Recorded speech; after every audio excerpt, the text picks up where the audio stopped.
Quais são as melhores oportunidades de investimento para você em 2023? Bem-vindo ao Onde Investir 2023 da XP. Nesse relatório, a gente traz todos os nossos especialistas para comentar quais as nossas visões de diferentes mercados, diferentes ativos e sobre a economia brasileira e também a economia global.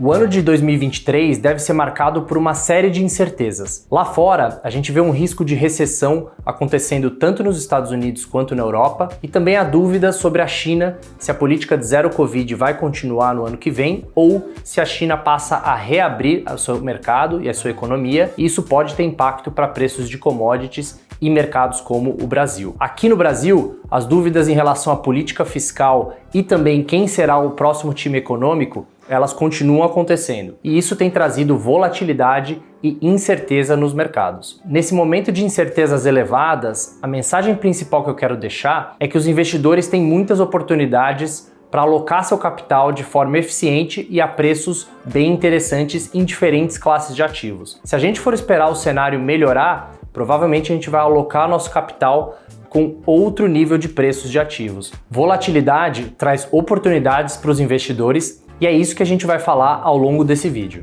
No cenário internacional, 2023 provavelmente vai marcar a continuação dos bancos centrais lutando para reduzir a inflação. Os juros devem subir um pouco mais, isso deve jogar as economias para baixo. A gente espera a recessão nos Estados Unidos e na Europa para conseguir controlar a pressão de preços. E na China, que as questões políticas estão ficando mais fechadas e a economia vem desacelerando de forma mais clara. Por outro lado, a China pode trazer um efeito positivo, que é a reabertura pós-Covid. Aqui no Brasil, o ponto mais importante vai ser a gestão das contas públicas. O Brasil tem uma dívida alta e uma discussão muito importante sobre o que vai substituir o teto de gastos. Por hora, nós achamos que o Banco Central vai manter os juros em 13,75 até o final do ano para garantir que a inflação convirja para a meta lá em 24 e 25. Se os gastos forem acima do esperado, é possível que o Banco Central tenha que até voltar a subir a taxa de juros para que a inflação de fato venha para a meta. A expectativa de atividade econômica é de desaceleração, uma desaceleração mais tranquila do que a gente vai ver em Europa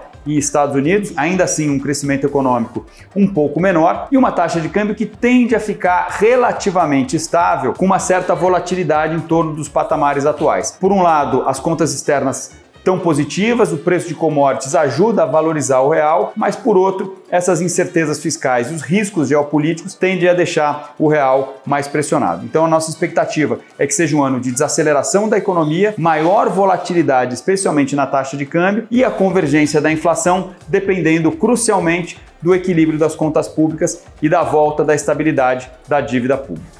Na política, 2023 vai ver uma reorganização completa das forças em Brasília a partir da posse do presidente eleito Lula e do fim do governo Jair Bolsonaro. O governo eleito decidiu apostar numa expansão fiscal, na abertura de espaço no orçamento de 2023 para tentar de alguma maneira promover uma conciliação a partir do resultado bastante apertado das urnas. E é com esses recursos que o governo eleito pretende promover algumas das políticas sociais e de investimento em infraestrutura, por exemplo, que foram objeto de promessas durante a campanha. Foi essa a maneira que o novo governo encontrou de tentar de alguma maneira pacificar o país à saída da eleição de uma disputa bastante acirrada que se deu em outubro. Ao mesmo tempo em que o governo prometia já durante a campanha essa expansão e esses gastos extraordinários, prometia também algum grau de previsibilidade e credibilidade. Daí a expectativa de que venham sinais de contraposição e de contrapeso a essa expansão fiscal em algum momento. Em termos de relação com o Congresso, a tramitação dessa proposta mostra que o presidente eleito não deve ter grandes dificuldades em formar uma base de apoio que vai lhe dar maioria ali para fazer o governo do dia a dia, ainda que uma presença menor de deputados e senadores da esquerda em relação ao que a gente tem hoje deva funcionar como uma espécie de contrapeso ou de freio à possibilidade de algum tipo de medida mais intervencionista. Por conta de riscos globais e domésticos, temos uma visão mais cautelosa em relação à Bolsa Brasileira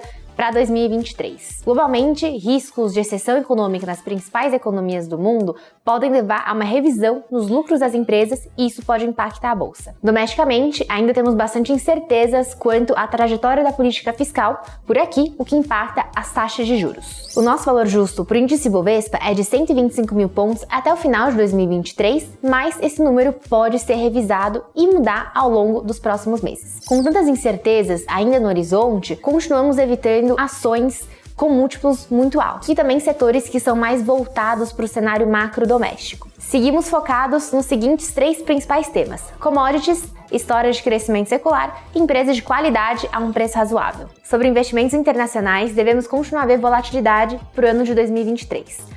Para a Bolsa Americana, o cenário ainda é de cautela. O mercado aguarda uma mudança no discurso do Federal Reserve, o Banco Central americano. O valuation da Bolsa Americana continua em patamares que a gente não vê como muito barato e temos riscos na revisão de projeção de lucros das empresas. Para a Europa, a visão é mais negativa. Tanto a economia quanto o mercado estão bastante fragilizados pela crise energética que afeta a região. E, por fim, na China, a grande questão é quando que a política de zero Covid vai ser flexibilizada. Olhando para os setores para investir em 2023 lá fora, o foco continua em ativos de qualidade, olhando para empresas que conseguem repassar os custos adiante, com uma demanda resiliente e também evitando valuations muito altos também. Apesar do cenário ainda bastante incerto para 2023, reforçamos a importância da exposição estrutural a investimentos internacionais por conta dos benefícios de diversificação para o seu portfólio. Conforme a gente se aproxima de 2023, vemos 5 principais tópicos que podem dominar a agenda quando o tema é ESG. E são eles: primeiro, descarbonização deve permanecer no centro das atenções. E para 2023, os investidores devem monitorar de perto o que as empresas vão fazer no sentido de diminuir as emissões de gás de efeito estufa. Segundo, crédito de carbono. A gente vê ele como uma alternativa importante no combate às mudanças climáticas e o Brasil possui um potencial interessante de estar na vanguarda desse tão importante mercado. Terceiro, agenda de diversidade e inclusão. Esse é um tema que as empresas já estão lançando uma série de iniciativas para endereçar, mas a gente vê que o Brasil tem espaço para ir adiante e esse tema deve centralizar as atenções para 2023. Quarto tema, transparência. À medida que o tema ESG amadurece, os investidores estão cada vez mais interessados em quantificar o real impacto das questões ESG. Nesse contexto, para o ano que vem, a gente espera iniciativas cada vez maiores por parte das empresas no que diz respeito à padronização e melhor divulgação de dados ESG. Quinto, a estratégia de engajamento corporativo junto às empresas está sendo cada vez mais adotada por parte dos investidores. Nas nossas últimas reuniões, isso ficou bastante claro e olhando para 2023, a gente espera ver cada vez mais as assets e os fundos de investimento engajando com as empresas no sentido de gerar mudanças positivas na agenda ESG. 2023 deve começar com a taxa Selic em 13,75%. E o mercado espera que continue um patamar elevado de taxa de juros dali para frente. Apesar dessa taxa bastante elevada, a cautela é necessária, inclusive na renda fixa. Nesse cenário ainda incerto, a gente continua a enxergar os ativos pós-fixados como uma boa alternativa conservadora para a composição de carteira, se aproveitando desses patamares altos de taxa de juros. Os títulos IPCA+, são uma boa alternativa para proteção contra a inflação, que deve continuar acima da meta do Banco Central. Para que essa proteção se concretize, lembra que você precisa manter o ativo até o vencimento. E aqui a gente gosta de ativos de mais ou menos um prazo médio de 5 anos. Já os pré-fixados devem continuar a pagar taxas superiores às que a gente viu ao longo de 2022. Isso pode ser uma boa oportunidade, mas não exagera na dose. Além disso, procure prazos entre 3 a 4 anos, porque os pré-fixados são os mais sensíveis às oscilações de mercado antes do prazo de vencimento. Vale lembrar que a diversificação continua sendo chave na carteira. E nesse sentido, uma outra alternativa que aparece são os bonds,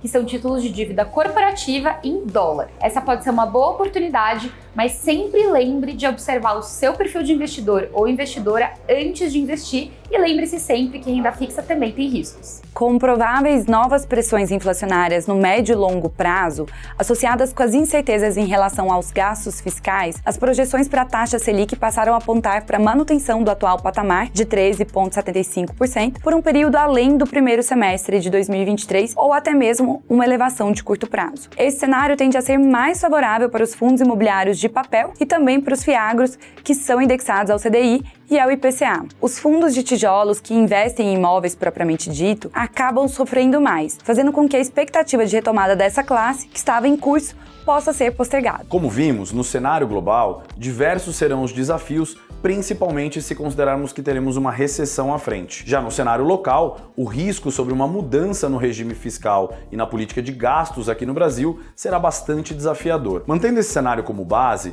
as nossas principais visões sobre as classes de ativos são as seguintes. Na renda fixa local, nós seguiremos com uma alocação bastante elevada, principalmente nas carteiras de menos risco, com uma certa predileção por pós-fixado e títulos de inflação. Já na renda fixa global, enxergamos os carregos dos ativos de crédito, principalmente os chamados high yield, nos maiores níveis históricos, o que provavelmente nos fará aumentar gradativamente a partir principalmente do primeiro trimestre as alocações nessa classe de ativo. Como um dos principais itens de diversificação das carteiras, nós continuamos com uma alocação bastante elevada nos fundos multimercados, pois eles conseguem com flexibilidade e agilidade operar em mercados sem direção definida ou até mesmo mercados em queda. A despeito de uma maior volatilidade na bolsa que pode acontecer caso o cenário fiscal aqui no Brasil se deteriore, nós ainda continuamos construtivos com alocações nessa classe de ativo, priorizando o stock picking, que pode ser capturado através de carteiras recomendadas ou também fundos de ações. Nós seguimos gostando de ter uma alocação global diversificada, principalmente em renda variável dolarizada, pois entendemos ser uma ferramenta importante de diversificação regional e também uma certa proteção caso haja uma piora do cenário local aqui no Brasil. Devemos considerar também, ao longo do ano, oportunidades específicas nos chamados fundos alternativos, principalmente em Private Equity e Venture Capital, que são fundos ilíquidos. Algumas temáticas seguem no nosso radar, como por exemplo, infraestrutura e o tema de transição energética ou energias renováveis. Esse é um resumo das nossas visões para 2023 com o cenário base que temos hoje. É bem verdade que ao longo do ano muitas coisas podem mudar e por isso seguiremos produzindo os nossos conteúdos que podem ser acessados por todos vocês